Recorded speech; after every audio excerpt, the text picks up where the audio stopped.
You're welcome back again from that short break. Yes, you're still watching Healthy Morning Show. We're here to serve you nothing but the best: politics, entertainment, health as well. And at this point, yes, we're zooming straight into the Stay Alive segment. As I said previously, we have Dr. Kojo Essel-Amoah here in the studios with us, and we're going to be educated about how diabetes affects our eyes.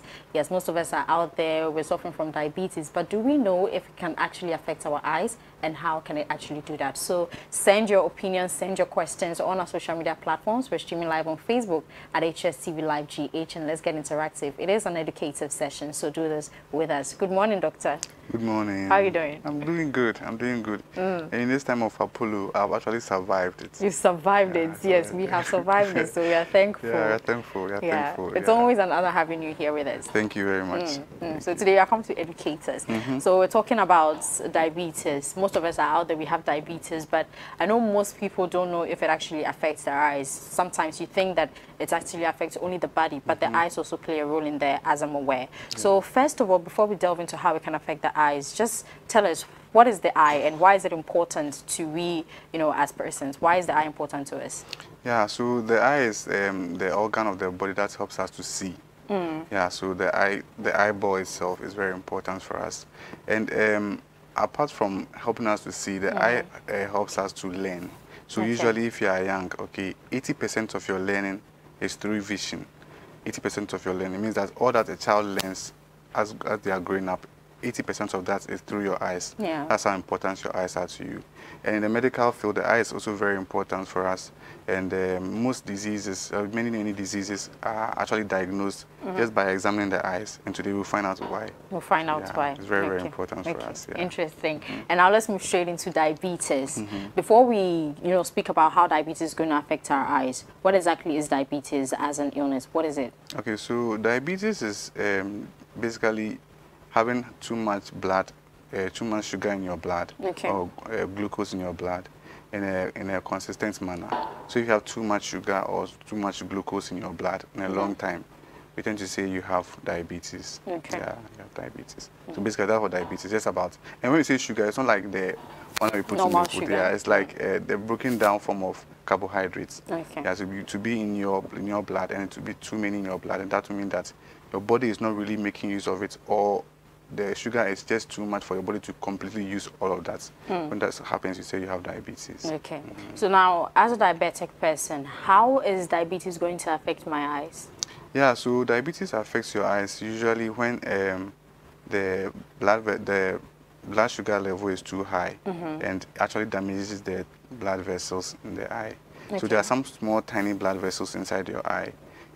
If the sugar level is too high, sometimes it breaks some of the blood vessels, and that causes a lot of fluid to move into your eyes, and that really affects your vision. It affects your eyes typically. But how, as you're having diabetes, and as I said earlier, most people are not aware if it can affect their eyes. So how common would you say it is for diabetes to affect one's eyes? Yeah, so if you have diabetes and let's say you're above the age of 40, you are very, very likely to have diabetes affecting the eye.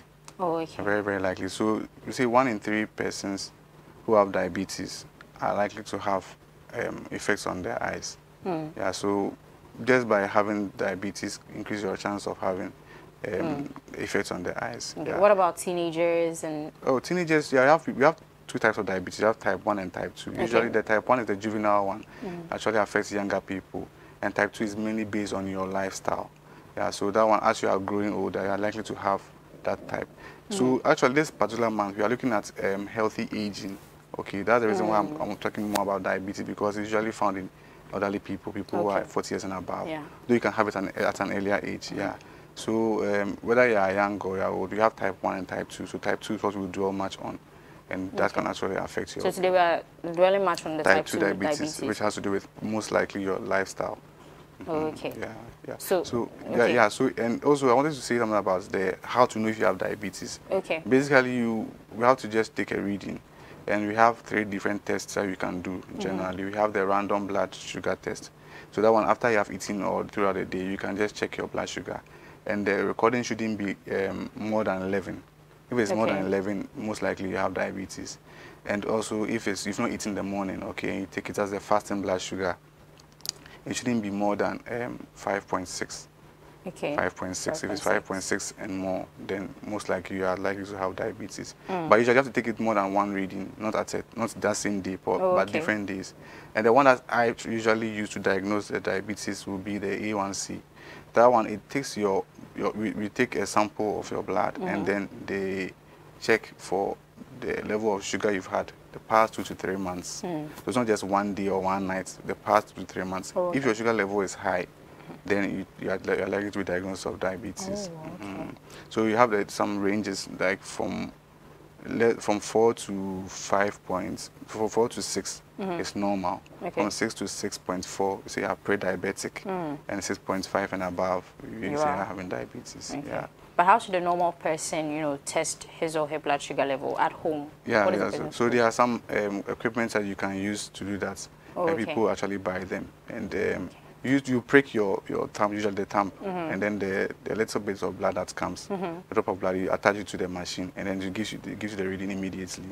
Yeah, so those are the options. But the A1C usually done in the lab, where your blood will be taken and then taken to the lab for us to know what's happening. Okay. So you talking about the type 2 diabetes in particular, you said that one is related to the lifestyle, how the person lives and all of that. So what are the common things that a diabetic person will do that could affect his or her eye? Yeah, so if you you eat very late at night, likely to have too much sugar in your blood because the body is not able to break down the sugar quickly. Yeah, and also if you have sedentary lifestyle, like you're always sitting, you're not moving up and down. Like sometimes the work will make you sit down throughout the day, and that will mean that you're not breaking down the carbohydrate quickly and then making use of it. Yeah, so if you're also an alcoholic or a smoker, as for smoking, for me, I tell people that if you smoke, just stop. Because every disease that you mention in the world has something to do with if you smoke and someone doesn't smoke and you have the same disease, the one who smokes is more likely to have a problem than the one that doesn't smoke. So for smoking, you have to quit it at all costs. Yeah, so those are some of the things. And then if you are taking in too much food with carbohydrates, all your food is yam, all your food is rice, kinky, you name them. Like they actually increase your sugar level. And so if you don't take in too much of the vegetables and all that, then you tend to have too much sugar in your system. And that actually increases your chance of getting diabetes. So is that related to you aging? Yeah, and age is very important too as well. You see, generally, as you are aging, the body functions also change. So I was telling one patient that you see the babies have the kind of food they eat. Yeah. When you grow to a particular age, now you can eat the yam. At some point, you have to stop those things gradually because your body is changing. So usually by 40 years, a lot of things change in our bodies. The eye is affected. In fact, every organ is affected by 40 years. So it means that your food that you are taking must also change. The same way you change from just breast milk to proper food. That's the same thing you have to do. So by the time you have 40 years, your body is not able to break down the food as much as it used to be. That's the reason why you see men who are having very flat tummies. And by the time they are 40, 45 years, then suddenly like, where did they come from? Because the body doesn't break down the food, and you're eating the same type of food. So that's some of the things that actually happens as you're aging. And as you're aging and you have diabetes, what signs and symptoms should one look out for to be able to tell if this diabetes is actually affecting my eyes? What should one look out for? That's very good. So unfortunately, at the early stages, you don't usually have any symptoms when you have diabetic retinopathy or diabetes affecting your eyes. You don't feel anything, nothing is happening. But then if let's say you are supposed to experience some symptoms, usually at the moderate stage, you tend to have fluctuating vision. So some of the patients come to the clinic and they say, the glasses you gave me was good, but just 1 month ago, and I can't see that if I take it off, actually it's better. And after a month, they go back to their glasses because their vision is just fluctuating. And because when you have diabetes, it causes a lot of fluid to accumulate in your tissues, your eye tissues. So, for example, there are some tissues in the eye that helps us to focus on objects. So as you are sitting there, I can see you clearly. But if you go further, the eye must change itself. But when there's too much fluid in it, it cannot change enough for you to focus on the object well. So it could be that it is far, it's bad. If it is near, it's good. Or it can be the other way around. If it is near, it's bad. If it is far, it's good. So that's what happens when you have diabetes. So you tend to have fluctuating vision. Some people also experience blur vision, like really blur vision. And we have examples that we can show. A blur vision, they cannot really see well when things are far. And also they can also have wavy vision. So as they are looking at something, like you see when you are burning something, the fire. Okay. So I can see right there, yeah, that's the blurred vision, and then the spectacles is indicating a clearer vision. Exactly. So behind it is the blurred vision. So that's how they see things. Oh, okay. It's not just only diabetic patients, but some of the symptoms that you may experience. This is how the blurred vision feels like. Okay. Yeah, and they also have wavy vision. So for that one, they tend to, you see, when you burn something, the heat that's around the fire, it looks like it's like this sort of wavy. Yeah. That's how they actually see sometimes. Wow. The person's face can become like wavy and all of that, especially at the central vision. So they also do experience that. And we have things we call floaters. We see like cobwebs in your vision, like as an asymptomatic time. But there's nothing there. They actually see it. Oh. They actually see it because of some changes at the back of your eye. So you can see floaters and all of that. And the floaters look like they move as you are moving your eyes. They sort of floating in your vision. Oh, wow. Yeah, it's quite uncomfortable with a lot. I can imagine. And you can also have dark spots or dark vision. I have an example of that over here. They see things dark? They have dark spots in their vision. So this is a normal vision. You see there are some dark spots there. Yeah, so those are areas where they have lost vision. So they see that there's something in my vision. When I move my eye, it doesn't move away. It's still there. Because this is how the diabetic patient is seen. Usually this is when it's getting to the advanced stage. Or advanced stage. This is what happens. So there's normal vision and no dark spots. And the diabetic vision, you have these dark spots. And it's very uncomfortable. Because something, you just can't get rid of it. Because it's just blocking your vision, and then it's really, really disturbing. So these are some of the main symptoms that they come with if this is advanced. But the early stages, you don't find anything bothering them. And you were mentioning about the signs as well. So this is a normal back of your eye. This white portion you see is the eye nerve. These are the blood vessels you are seeing now. So the blood vessels you are seeing, some of them are tiny. So as you go, some of them are tiny. Some are huge as well. Exactly. So the tiny ones tend to burst easily. And if they are weakened by the sugar, they burst, and then that can cause leakage. And that's what we have here. Oh, wow. This doesn't look so doesn't look good. This is usually when it's advanced. Moderate stage. So you see that a lot of blood spots and hearts. So these ones are just hemorrhages. And then these yellow patches you are seeing, they are some of the fluids that are accumulating there. We call them exudates. Yeah, so these ones are all clear signs of diabetic retinopathy. So, and sometimes people may have this and they don't really know that's how bad it is.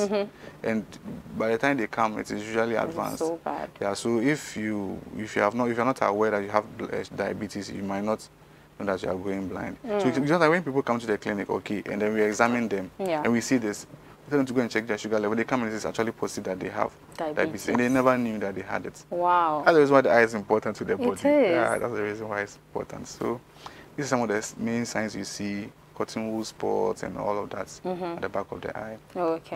And in a more advanced stage, some of the blood vessels, when they break like this and they are losing the blood vessels, the eye responds by producing new blood vessels. Those new blood vessels, they are very weak because they're not the natural ones, so to speak. So when they come, they are abnormal, so they tend to break even more easily, and they cause a lot of harm. Wow. Yeah, they cause a lot of harm. Some of them even grow from the back to the front part, and that can cause a lot of complications. A lot of complications. So after these original ones have burst, the eye originally creates new blood vessels. It wants to how do you call it? It wants to give the back of the eye more blood. Because when the blood vessel is not there, it means that the tissues will be dying. You don't get any food, you don't get oxygen. So the eyes attempt to give it more food, it creates more blood vessels. And those blood vessels, because they are weak, they actually cause more harm. Wow.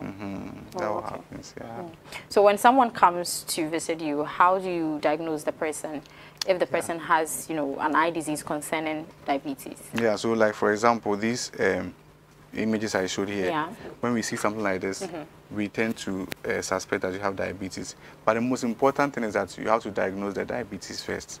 Because how would you know that this is diabetes that is causing it? Those are some clinical signs that give us an idea that this is actually diabetes. We still go ahead, run the lab results, the A1C, to check whether the sugar level is high. If it's high, then you can see that this is a diabetic eye disease. And then there are other machines that my favorite machine, the OCT machine. Your favorite machine? My favorite machine. Yeah, this is very good. This is very good. This OCT machine, we have it here. So this one actually helps us to detect a lot of eye diseases. Yeah, I am at the early stage or the moderate stage.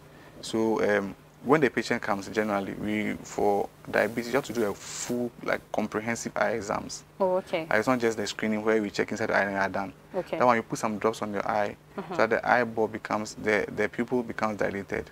You see the small black in the eye. Yeah. The white comes, the black. There's another small black in the middle. Yeah. That one is just a hole. Okay. So usually, if patient comes, we want to make the hole bigger.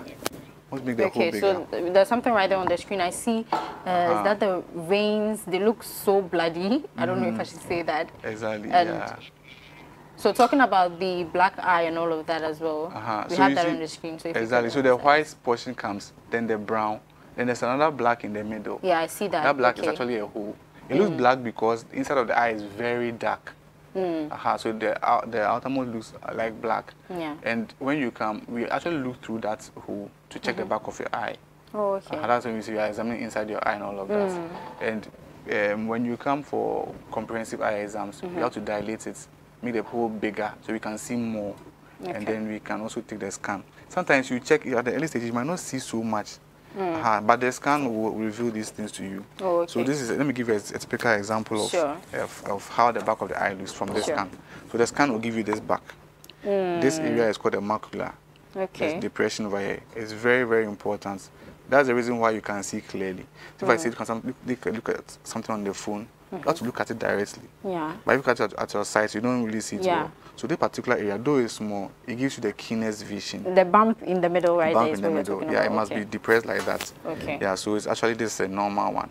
And then we have the abnormal one. Oh. You see that a lot of fluid has accumulated there. Yeah. That's actually raised that middle section that we're talking about. Okay. It's a clear example of a diabetic macular edema. So at this point, it has swollen. It's swollen, like yeah, we call it swollen. Exactly, that's the word. It's swollen. So you have a lot of fluid accumulating there, all through, and sometimes it can raise the entire place, so that we call it retinal detachment. Okay. This particular one is like the retinal layer. This is another one layer. So if this place completely separates from this one, we call it retinal detachment. Okay. And that is actually serious eye complication. So usually this is what happens when you have diabetes. The fluid accumulates at the macular area. And that's when they tend to say that my vision is wavy, they have dark spots in their vision and all of that. Yeah, so this is a typical example of what the machine shows us.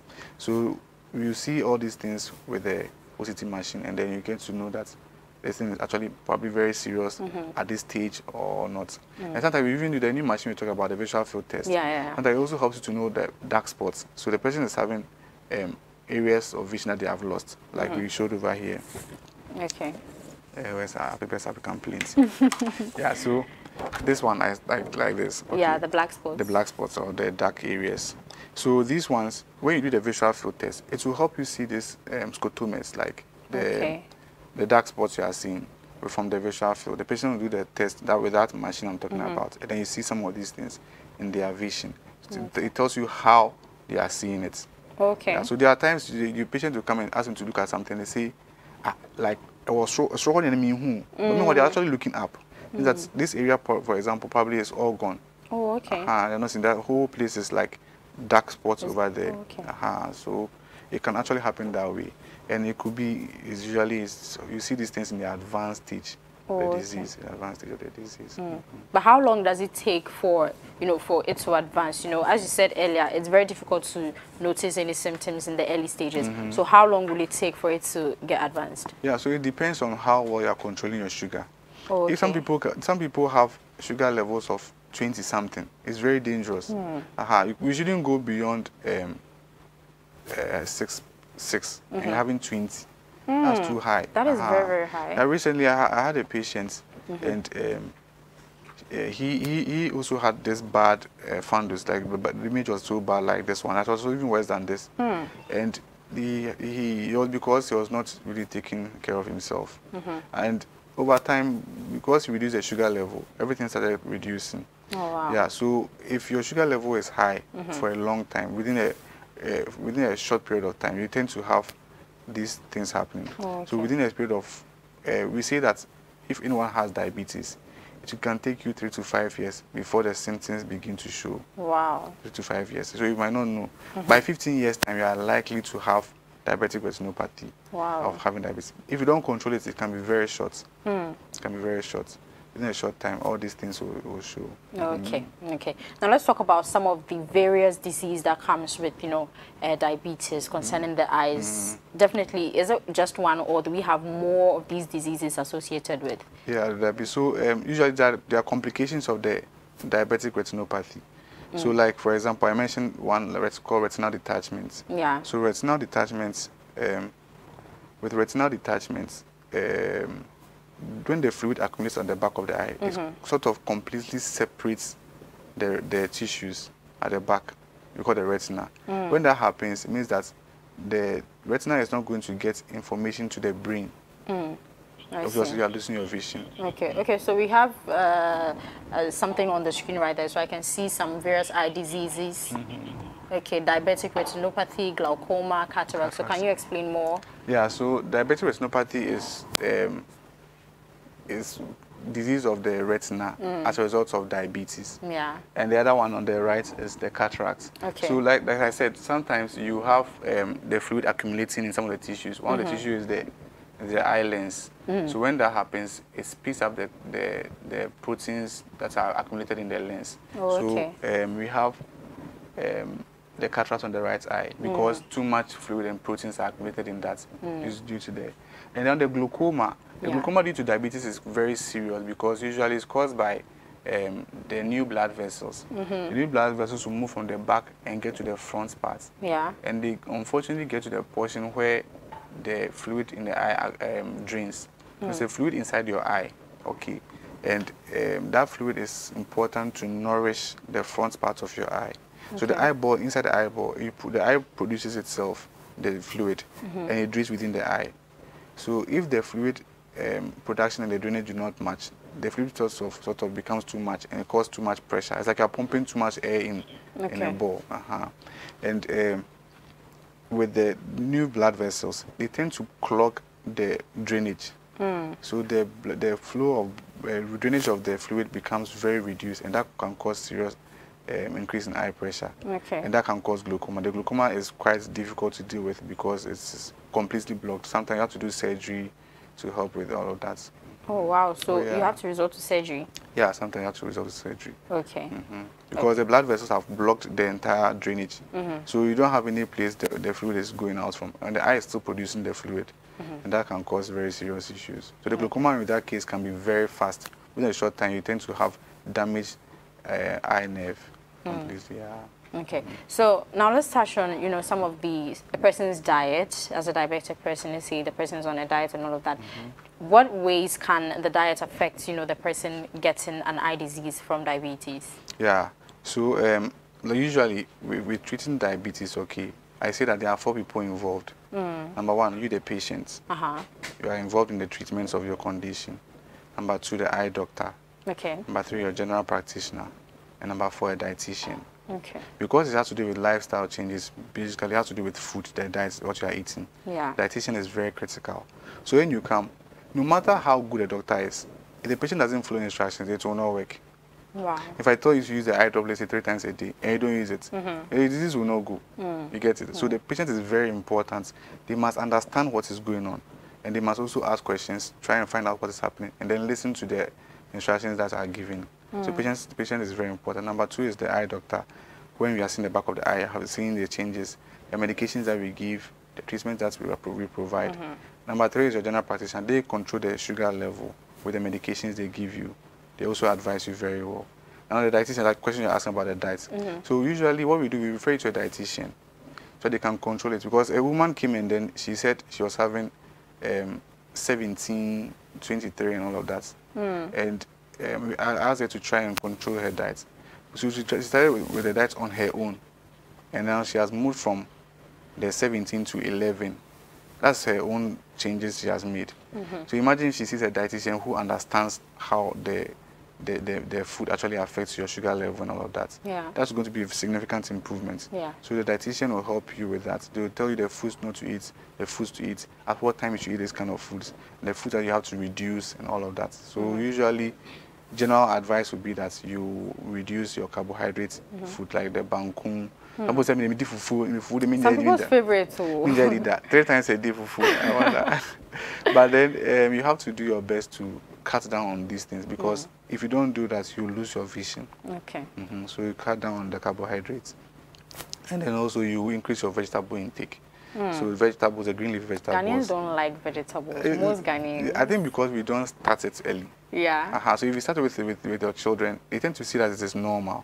But as they are aging, after eating fufu, banku and all of that, I stop eating. It's not really nice. Yeah. That's what they say. Yeah. So usually from the very early stage, when we start it, they tend to get used to it. Yeah. So vegetables, fruits and vegetables, especially in your diet. But the vegetables should be more. Okay. Yeah. I know it's difficult. Some of them are expensive and all of that. But you just have to try and reduce the carbohydrates. And don't eat late at night. When you eat late at night, the body cannot break down the food, and it stores all of them as fat. Okay. That's the reason why you tend to get pot belly easily. Because all the food that you have eaten, the body will store everything instead of breaking it down to use it to store everything, because it's late. You are going to sleep. So by 5, 6 o'clock, you are done eating. It actually really helps. Oh, okay. Interesting. Yeah, so viewers, we're still talking to Dr. Kojo Essel-Amoah, and we're talking about the effects diabetes has on the eyes. And so far, he has said a lot of stuff. So yeah, definitely you can send your questions, your opinions on our social media platforms. We're streaming live on Facebook at HSTVLIVEGH, and the phone lines are also activated for you to call in. Any question at all that you have, do all to call us, and definitely Dr. Kojo is going to answer any question at all that you have. I know some of us are out there, we're suffering from diabetes, and we're even feeling pain in our eyes. We're asking ourselves, how is that possible? But Dr. Kojo is here to answer all questions. So, Doctor, back to you again. Now, still touching on, the eye diseases and what one should do to ensure that one is not, faced with something like this. So, let's talk about the daily activities we go through, a diabetic person goes through. How would you say it's going to affect his or her daily activities day to day? Yeah, so if you have diabetes, in fact, if you want to deal with your diabetic eye disease, deal with the cause, which is diabetes. So you tend to have certain lifestyle changes. Number 1, stop smoking. I don't like the smoking. I don't really understand why people smoke, because like you're getting something bad into your lungs. Okay, since we have a caller here with us. Hello, good morning. Hello, good morning. Unfortunately, the caller dropped, but still do call. Okay, we still have him on the line. Hello, good morning. Good morning. Yeah, how are you doing? Hello? Hello? Yes, what do you have for us? We're talking about effects of diabetes on the eyes. What do you have for us? Yeah, well, he was talking about eating late, so I was about to ask something about that. Okay. All right. Okay.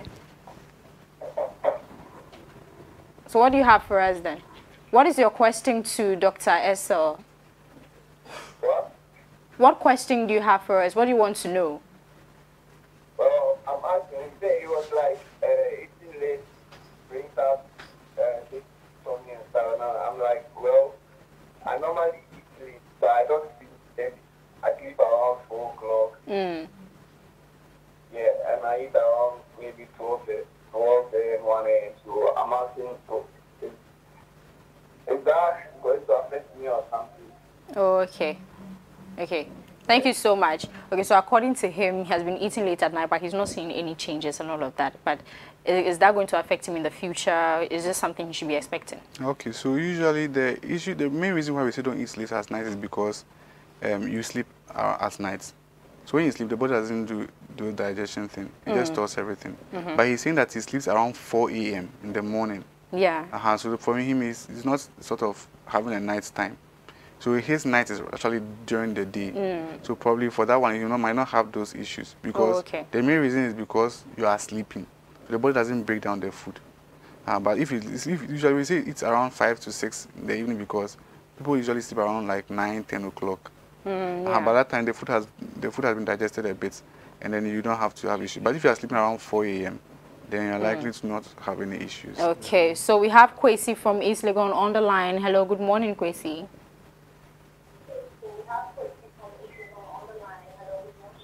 Hello, good morning, madam. Yes, Kwesi. I want to ask doctor. Okay. In most cases, there are some people who are also dealing, who doesn't even understand the carbohydrates we are talking about. Okay. So, what about carbohydrates? What food are composed this kind of carbohydrates, and what kind of food is better to eat? So that immediately the military wants to know if by eating the carbohydrates, then we have to stop eating that food. If problem is not carbohydrates, then we have to continue eating body. So let that be clear so that we will know what to eat and what not to eat. Okay. Okay. Well, I think Dr. made that. Okay, thank you so much, Kwesi. So I think Dr. made that clear, stating kenke, benku, and all of that. These are the carbohydrates that we shouldn't be taking in regularly. Yeah, exactly. You can take it, but not too much. Okay, so I'm sure that we've had emphasis on that as well. So the carbohydrate food, we're talking about all of these heavy foods. They contain a lot of starch. We have the kenke, benku, rice, and all of that. They are all carbohydrate foods. Yes, you can take them, but it shouldn't be something you take regularly. And of course, as you said earlier, we should accompany it with fruits, vegetables, and all of that as well. Okay, so now let's move on. We were talking about the daily activities and how the eye can affect. Yeah, and I mentioned that we have to quit smoking, stop alcohol intake, and all of that. Yeah. Okay, it seems we have another caller here with us. Hello, good morning, Kweku from Abeka. Good morning. Hello, Kweku. Hello? Yes, Kweku, good morning. What do you have for us? Hello? Hello, Kweku, can you hear me? Hello? Hello, good morning. Good morning, Kweku. Can you hear me? Well, I'm trying to ask. He was saying that we should be eating vegetables and those stuff, but I'm not fond of vegetables, so is there any substitute for that? Okay. Okay, so he wants to know if there's any substitute. I told you, most people don't like vegetables. Yeah. So he wants to know if there's any way he can substitute vegetables for something else. So, I don't know what you should use to replace your vegetables, but you need to have, the reason why you're going for vegetables because they contain a lot of antioxidants. Okay. So like the other man mentioned something like plantain. Plantain is good a lot, actually helps a lot. But then it's not just the cucumbers and all of those ones. Sometimes the one that with the local food that with the contomeri and all of those things, they also really help because they contain these antioxidants. Your normal tomatoes actually is good for you. Some people we actually prohibit from taking tomatoes. The dietitian will check all of that for you because they know the specific food. Sometimes you actually look at your blood type and all of that and consider them. So if you want to have a proper diet timetable for that, you have to see a dietitian. They will help you to regulate all of those things for you.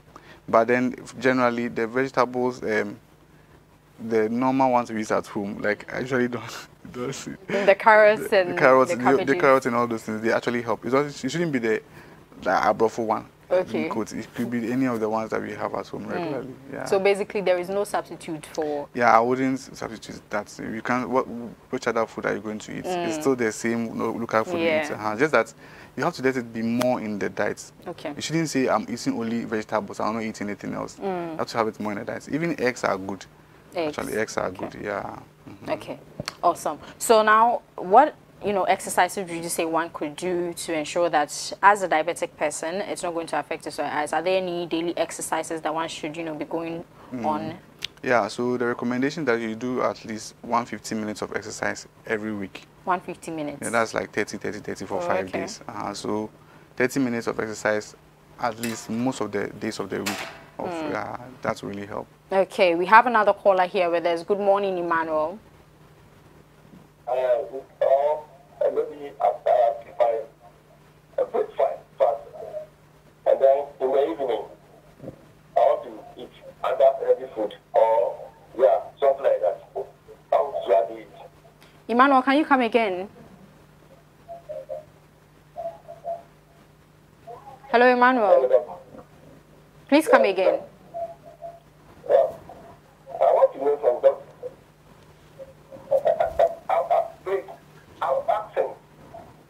Hello, I'm asking that maybe I want to eat a healthy food in the evening. Maybe other vegetable will not satisfy me. That maybe I'll eat vegetable, maybe I'm not okay. I'm not satisfied. I'm ready. Okay. Okay, thank you, Emmanuel. So he's saying that, you know, let's say he wants to take in a food in the evening, and then he has taken in vegetables, but a menu, he's not satisfied. He still wants more food. What is he supposed to do then? So, okay, sometimes some little bit of snacks. Snacks, okay. A slice of bread, just a little bit, and it actually makes the stomach okay. There are times I get home, I'm very hungry, okay, but sometimes I just take a slice of bread, and then I'm actually okay. Hey. Yeah, it's because like if you want to actually eat and be full, you can you can really eat a lot. Okay. You can eat vegetables, you might not be full. But let's say, for example, it says in the you're already eating heavy food during the day, and then in the evening you just taking only vegetables. Sometimes the vegetables you can add something to the slice of bread to it or something, and then that actually can make you better. But to eat to the full in the night, sometimes I will not recommend that. Oh, okay. I will not recommend that. So if it's late at night and after he has finished eating his vegetables, he's still not satisfied, you are recommending he should take in a little bit of snacks? Yeah, like something bread, small, something just to fill the stomach, so you don't feel that hunger pangs. Okay. Yeah, so something just to fill the stomach so that you don't feel anything. Okay. You realize that you go to sleep and you know you'll be okay. You'll be okay. Some people will have varied opinions about this, but yeah, I think it's more healthy that way, and it's going to prevent, you know, the pot bellies at late our old ages and all of that. So we're still talking about the exercises we should do. 30 minutes a day. 30 minutes a day, yeah. So it could be like within 4 days, 30 minutes of workouts, regular workouts, and it shouldn't be too aggressive or anything. Otherwise, you actually might quit. But you take it step by step. You see, you have not been exercising for a long time. Now you want to start exercising. So you can just start some, probably, if you do 5 minutes, you are tired, do the 5 minutes. The next day, try and increase it gradually to get regular 30 minutes a day for like 4 to 5 days within the week. It shouldn't be every single day. You have to have some rest. Okay. Otherwise, the muscles will also become too weak because of the kind of strain you are putting it on. Yeah, so you have to do your best to 30 minutes within the day, and then 150 minutes within a week. Okay. That should be okay. Okay. So just light exercise. You can also tend to do this heavy workouts as well. But it shouldn't be something that is too aggressive. It's just tailored to reducing your weight and all of that. Okay. Okay. So then, at what point in time would you advise, you know, a diabetic person to visit the eye clinic in order to be ensured that I do not have an eye disease? Yeah. So once you have been diagnosed with diabetes, you have to check. Oh, okay. So we actually have patients who come and say, I don't have a problem with my vision. I have diabetes, don't check my eyes. It's actually an excellent thing to do. Okay. Once you have diabetes, just go and check. You never know because the symptoms don't come early. Okay. Yeah.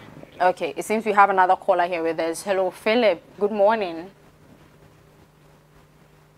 Philip, good morning. Good morning.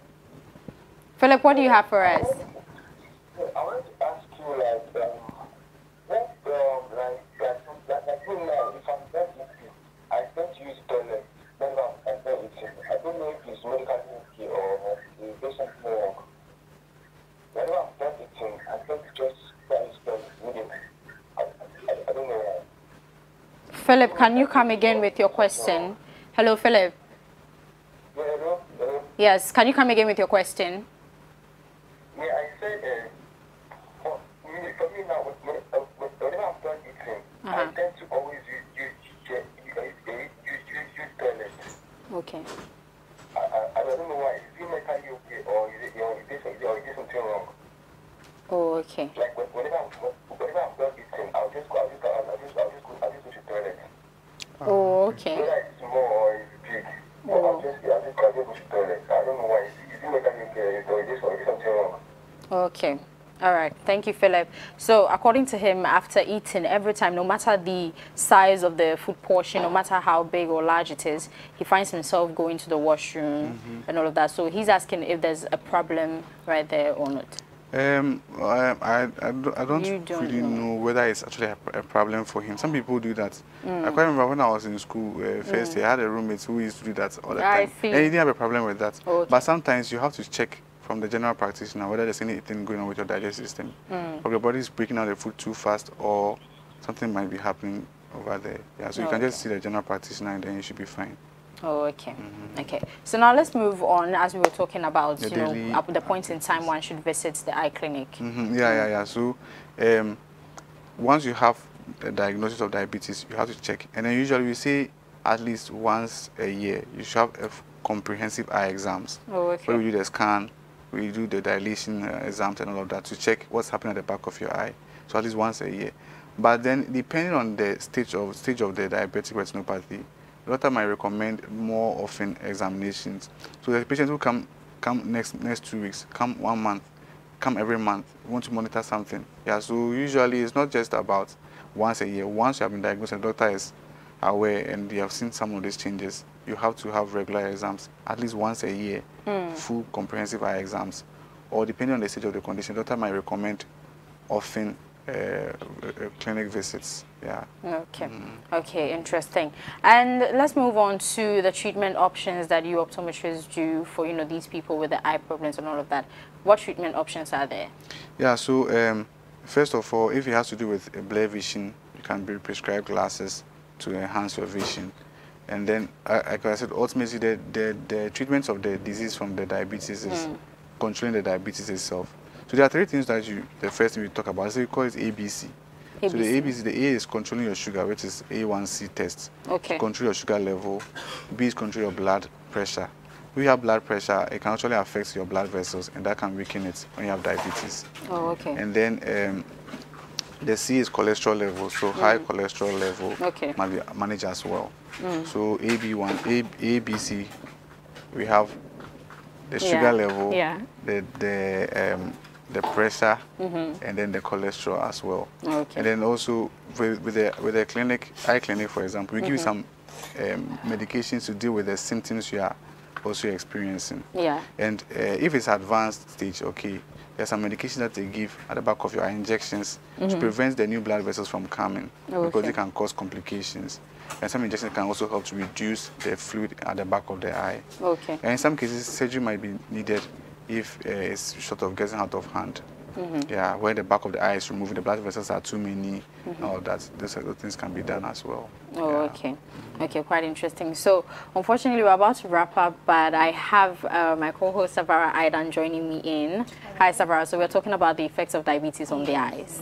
Yes. And we know that here in our nation, Ghana, a lot of people are suffering from these very disease. Actually, this is killing a lot of Ghanaians.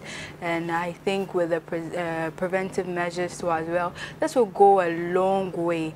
You know, you were saying something, doctor, you were saying something about we not taking high cholesterol food and everything. Carbohydrates. Yes, we need to maintain the vegetables. You know, that alone, I was like, hey, vegetables here in Ghana. She likes fufu. You like fufu? Don't sell me out like that. I'm already doing that. Don't do that. Please don't mind her. But I think we need to try. Yeah. We need to try. I remember there was a time I was seriously under the weather, and I was instructed to take in some vegetables. Doctor, I couldn't do.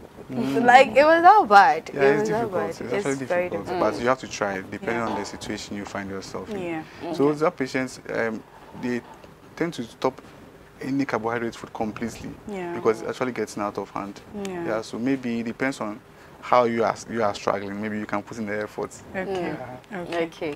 So, Doc, what last advice would you give to our viewers, you know, concerning these health relation problems and all of that? What advice do you have for us? Yeah. So most eye diseases that are actually dangerous, don't come with early symptoms. Glaucoma, diabetic retinopathy, and all of that. They don't come with any early symptoms. So the best thing to do is to have regular eye exams from your eye practitioner. Visit the clinic at least once a year. You have to have an eye clinic exams, and then that should be a full comprehensive eye examination. And then you should be well. You should be well. Okay. Okay, interesting. So, Doc, in case people, want to contact you, they want to come to your eye clinic, where should we find you, and what number would you put out there for them? Yeah, so we have 2 branches. One is at Dominion Station. This opposite the Maxon filling station. Now Total Energies filling station. Yes, that's where we are located. That's one of the branches. The other branch is at Dominion Pillar 2 at the Coca-Cola Curve. You'll find us there. Frederick Optical Services Limited. That's where we are located. And then my personal number is 024 562 3977. Okay. Yeah. 024 562 3977. Okay, awesome. So you can contact Dr. Kojo on that number, and any question at all that you have, you can send it to him. And this is where we'll be wrapping up the show. However, we have some birthday wishes over here, so let's get right into that. So we have our first birthday wish, a special birthday by Dr. Esther. I'm going to leave that to you. Today's your mom's birthday. Okay, yeah, so yes, today's actually tomorrow. Okay. Yeah, but I want to wish her as an opportunity. Okay. Yeah, so mommy, happy birthday to you. Okay. I love you so very much, and may God be with you for all that you've done for us. We really appreciate it. My mom is like some angel for us. She's always there for us. Okay, so that's on the screen right there. Very beautiful lady. Very beautiful mommy. Yeah. Yes. I think that's where we say, oh. Yeah. So happy birthday to you, Mrs. Essel. May God bless you so much. And okay, moving away from that birthday wish, so we have our next birthday wish here. So a happy glorious birthday to Solomon the King, wishing him long life, good health, and prosperity. This is coming from Nana Ntribwesiako. He says, happy birthday to you, Solomon. May God bless you, long life, more prosperity, and happiness in your life. And then moving on to our next birthday wish, so a happy birthday to a very cute, adorable angel, Ashley Nyamiche. So this message is from your auntie Sheila. She's from Koforidua. A happy birthday to you, Ashley Nyamiche. May God bless you, and as you're growing, may you grow in beauty and grace. May God protect you from all evil eyes. Happy birthday to you, young Ashley Nyamiche. And away from that, so a happy birthday to another beautiful person right here. We have Gloria. Happy birthday to you, Gloria. So we have Gloria on the screens, and this is coming from our very own producer, Shadrach. He says, happy birthday to you. May the goodness of the Lord keep following you each and every day, and may this new chapter give you peace and success. This is coming from Shadrach, our producer, and we're hoping that he's going to spread you today. Happy birthday to you, Gloria. May God richly bless you. A happy birthday from me too as well. Okay, so happy birthday from all of HSTV to you, Gloria. And then away from that, our next birthday wish, so a happy birthday to Mrs. Patience Lamioko Benson, head of HR unit at the Wisconsin International University College. So that's her right on the screen. Happy birthday to you, Mrs. Patience. May God richly bless you today. And then away from that, our next birthday wish, so a happy birthday to Mr. Emmanuel Echampong. May God bless you so much, Mr. Emmanuel. You are blessed today, and may you have a wonderful day today. Happy birthday to you today. That's a beautiful picture right on our screens. Happy birthday once again, Mr. Emmanuel. And then away from that, a happy birthday to Anchorites Mokonje Blay. This is coming from Apostle Thomas Kusi Apia, and that's her beautifully displayed on our screen. Happy birthday to you, Anchorites Blay. May God bless you, and we thank God for adding another year on to you. And then away from that, a happy birthday to Anchorites Nana Amakiswa. May God bless you so much. This is coming from Apostle Thomas Kusi Apia. He says you are truly blessed today, more prosperity and more money in your life. And moving away from that, a happy birthday to Anchorites Sheba Love. May God richly bless you today, Anchorites Love. You are richly blessed. This is coming from Apostle Thomas Kusi Apia. And we hope that you have a blast today. Have a happy birthday, Anchorites Love. And then our next birthday, we show a happy birthday to Anchorites Charity Fafa Ashite. This is coming from Apostle Thomas Kusi Apia. May God richly bless you. May you flourish in everything that you do. Have a blast today. Happy birthday once again, Anchorite Charity. And then our last birthday was for today. So a happy birthday to Senior Anchorite Sandra Mensa, Tosa 92. Happy birthday to you, Senior Anchorite Sandra. May God bless you. you are looking beautiful, and may God keep showering his divine blessings upon you. More money and more prosperity. Happy birthday once again, senior anchorite Sandra. So these are the birthday wishes that we have for today, and of course a happy birthday going out there to all of those celebrating their birthdays today. Have a blessed day, chill and chill. Life is short, so live it while you can. And this will be wrapping up the Healthy Morning Show. But before we wrap it all up, I'd still like Dr. Essel, if you could put out your information once again out there, your contact and where we should find you. Okay, so like I said earlier, we are located at Dominion Station. Okay. And that's one branch. Dominion Station opposite the Total Energies filling station. And then the other branch is at Domi Pillar 2 at the Coca-Cola Curve. My personal contact is 024-562-3977. 024-562-3977. And our social media handles, Frederick Optical, or social media. Okay, thank you so much, Dr. Kojo Essel-Amoah. So this will be wrapping up the Healthy Morning Show. Once again, my name is Miss Abigail Irama-Edumens, and I did this with the lovely Savara Aiden. Yeah, and we're joined by Dr. Essel-Amoah. Have a lovely day, people. So that's that. Zagadat.